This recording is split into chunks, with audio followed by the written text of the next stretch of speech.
நான் கூட வருத்தப்பட்டேன். பரவாயில்ல, பாவம் முதலமைச்சராக இருக்காரு, ஒரு கட்சியுடைய தலைவராக இருக்காரு, போய் மருத்துவமனையில் சேர்ந்து நல்லா சிகிச்சை பெற்று குணமாகி வீட்டுக்கு வரணும்னு சொன்னால் அங்கே டேபிள் போட்டு அரசு அதிகாரிகள் அமர வச்சுக்கிட்டு இவருக்கு வந்து டைரக்ஷன் கொடுக்குறாராம். ஏன்னா நாட்டில் என்ன புயல் அடிச்சுட்டுதா, வெள்ளம் வந்துட்டுதா, மக்கள் துன்பப்பட்டு இருக்காங்களா, எப்படி நாடகம் பாருங்க.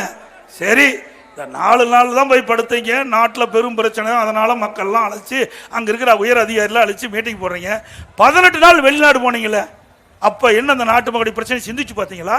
அங்கே போய் சைக்கிள் ஓட்டிட்டு இருக்காரு, அதுக்காக வெளிநாடு போனீங்க.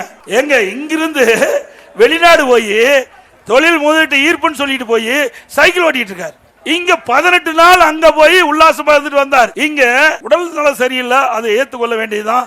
அங்க போய் ட்ரீட்மெண்ட்டுக்கு போனாரு, அங்க வந்து சிகிச்சை பெற்றாரு, அதெல்லாம் மாற்று கருத்தே கிடையாது. ஆனா அங்க ஒரு நாடகத்தை அரங்கேற்றீங்க பாரு, அதுதான் தவறு. இப்படி எல்லாம் திரு ஸ்டாலின் அவர்களே மக்களை ஏமாற்றவே முடியாது. தமிழ்நாட்டு மக்கள் நன்றாக புரிந்தவர்கள், எடை போட்டு பார்க்கக்கூடியவர்கள்.